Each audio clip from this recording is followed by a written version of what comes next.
मैं संजीव सुमन, आप देखना शुरू कर चुके हैं न्यूज़ 24/। राजपूताना प्रदेश जिसे राजस्थान कहा जाता है, वहां का जनादेश 2023 का आ चुका है। भाजपा फिर से वापस करने जा रही है और कांग्रेस फिर से टाटा बाय बाय हो गए हैं। कुल मिलाकर देखा जाए तो 2023 का जो रिजल्ट है उसमें बहुत सारे उतार चढ़ाव देखने को मिल रहे थे राजस्थान में, लेकिन फिर भी आखिर में वही हुआ जो हमेशा से चलता आ रहा है। शुरुआत जब 8 बजे से वोटिंग काउंटिंग शुरू हुई है, उसके 1.5 घंटे तक ऐसा लग रहा था कि दोनों में नेक टू नेक फाइट होगी, लेकिन 1.5 घंटे के बाद जब भाजपा ने लीड लेना शुरू किया तो वह आखिरी तक वो लीड बना रह गया। आगे बढ़ने से पहले मैं आपको पूरे सिस्टम यानी कि जो अभी रिजल्ट आया है और जो इलेक्शन के वेबसाइट पर, इलेक्शन कमीशन अपने वेबसाइट पर जो फाइनल आंकड़ा डाला है, पहले हम उस पर बात कर लेते हैं। भाजपा को 115 सीट मिले हैं और कांग्रेस को 69। कुल मिलाकर देखा जाए तो इस बार निर्दलीयों की संख्या घट गई है। निर्दलीय मात्र 15 सीटों पे जीते हैं और इसमें भी एक चौंकाने वाली बात है, इसमें से 7 ऐसे निर्दलीय हैं जो कांग्रेस और बीजेपी दोनों से बगावत करके चुनाव लड़े थे और वे जीते हैं। तो आप इससे ये समझ लीजिए कि क्या स्थिति रही होगी। अब हम बात करेंगे आपको वोट परसेंटेज की।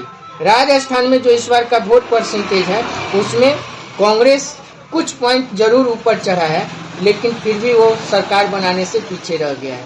जबकि भाजपा जो हर बार होती है कुछ पॉइंट ऊपर चढ़ती है, तो इस बार भी वो देखने को मिली है। अगर हम वोट परसेंट की बात करें तो कांग्रेस को पिछला यानी कि 2018 में 39.30% वोट मिले थे, तो वहीं इस बार उनका वोट प्रतिशत बढ़ के 39.53% हुए, यानी कि 0.03% प्लस में इस बार कांग्रेस गई है, लेकिन सरकार से कोसों दूर है। और भाजपा जो पिछला बार 38.7% जो वोट शेयर था, वो इस बार बढ़ के 41.69% हो गया है, जो अब इस बार 2.92% की बढ़ोतरी है। आपको ये भी बता दें कि मायावती नाम सुने होंगे, जो उत्तर प्रदेश की मुख्यमंत्री भी रह चुकी है, उनकी पार्टी बसपा का भी राजस्थान में अच्छा खासा बोलबाला है, लेकिन उनका वोट शेयर इस बार अच्छा खासा गिरा है और वो 2.18% निगेटिव में चला गया है। और अन्य जो हमेशा जीतते आए हैं वो इस बार 0.93% डाउनफॉल में है। तो कुल मिलाकर देखा जाए तो राजस्थान का सिनारियो ये है। और वहाँ का एक रिवाज ऐसा भी रहा है, जो सबसे बड़ी बात है, कि हर बार 50% उनके जो मंत्री रहते हैं वो चुनाव हार जाते हैं, और ये रिवाज इस बार भी कायम रहा है। सबसे बड़ी बात यह है कि इस बार 91 सिटिंग एमएलए चुनाव हार गए हैं, जिसमें से अगर हम मंत्रियों की संख्या बताएं तो 17 मंत्री चुनाव हार चुके हैं। और सबसे दिलचस्प आंकड़ा यह है कि इस बार विधानसभा अध्यक्ष, उप मंत्री और साथ ही साथ नेता प्रतिपक्ष, ये तीनों भी चुनाव हार चुके हैं।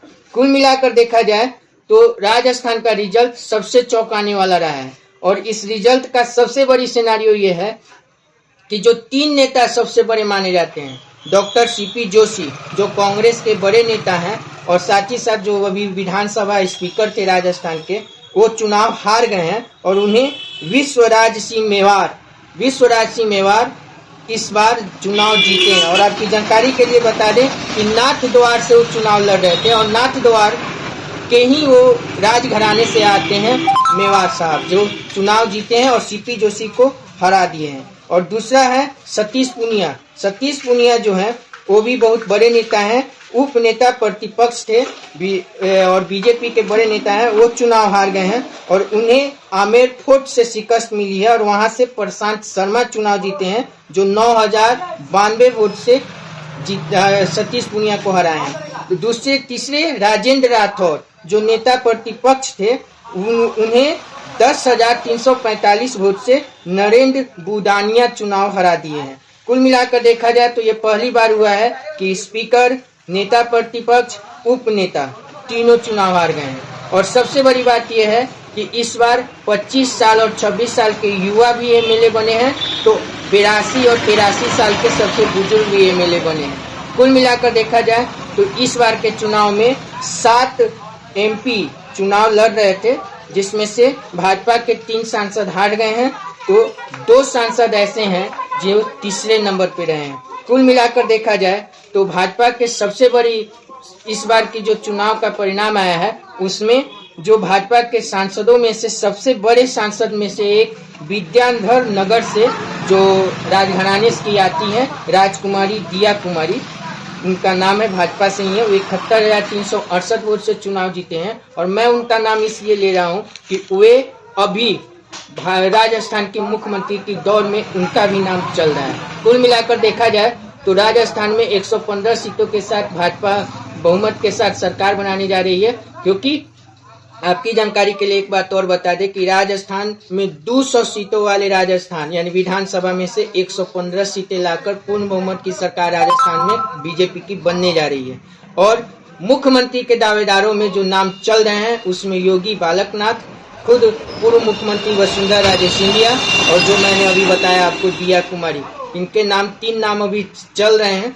और इसके अलावा कोई चौंकाने वाले नाम भी हो सकते हैं, क्योंकि भाजपा सरप्राइज एलिमेंट देने के लिए सबसे ज्यादा माहिर है। तो देखना ये होगा कि राजस्थान का मुख्यमंत्री कौन होगा। अभी इस पर सिर्फ कयासों का बाजार चल रहा है और हम इसके लिए अभी अगले वीडियो तक का इंतजार करना होगा, तभी मैं आपको बताऊंगा कि कौन राजस्थान का मुख्यमंत्री बनेगा। आपकी जानकारी के लिए एक बात और बता दें कि राजस्थान में इस बार मोदी के नाम पर ही चुनाव लड़ाया गया था।